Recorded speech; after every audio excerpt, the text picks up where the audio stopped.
महिलाहरूलाई जागृत गर्नका निम्ति यस्ता कार्यक्रमहरू सञ्चालन गर्दै आएका छौँ र हामीले एकैचोटि सबै सेयर सदस्यलाई तालिम दिन त्यसको व्यवस्था नमिल्ने भएको भएर हामीले ग्रुपमा गरेका छौँ।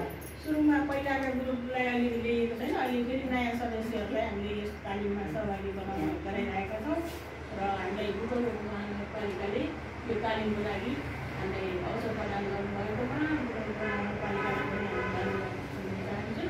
र आजको यस तालिमको मुख्य उद्देश्य भनेको अहिलेको यो एकदम विषादीको बिगबिगी भएको नेपालमा भन्दा पनि भारतबाट आएको तरकारीहरू देख्दाखेरि कलिलो खाउँ जस्तो एकदम हेर्दाखेरि राम्रो आकर्षक, अनि त्यसमा झट्ट हाम्रो आँखा दृष्टिहरू जाने, अनि त्यसबाट हामीलाई धेरै रोगहरू लाग्ने, हामी हाम्रो समाजमा त्यसमा अझ सस्तो एक त हाम्रो आर्थिक समस्या पनि हो भन्नुपर्छ होइन। हामी अब थोरै सस्तो कहाँ हुन्छ भन्ने पनि सोध्नु पऱ्यो आफ्नो होइन व्यवस्थालाई मिलाउनको लागि।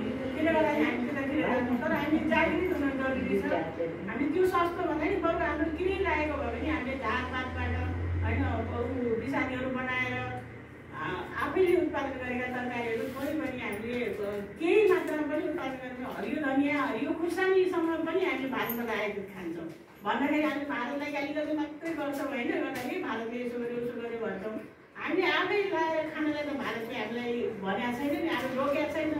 हामी प्रत्येकले कमसेकम हामी सहर बुटोलको 12वटा चाहिँ हाम्रो यो कृषि क्षेत्रमा नपऱ्यो भने हामी कौशिक सहकारीबाट प्रोत्साहनमा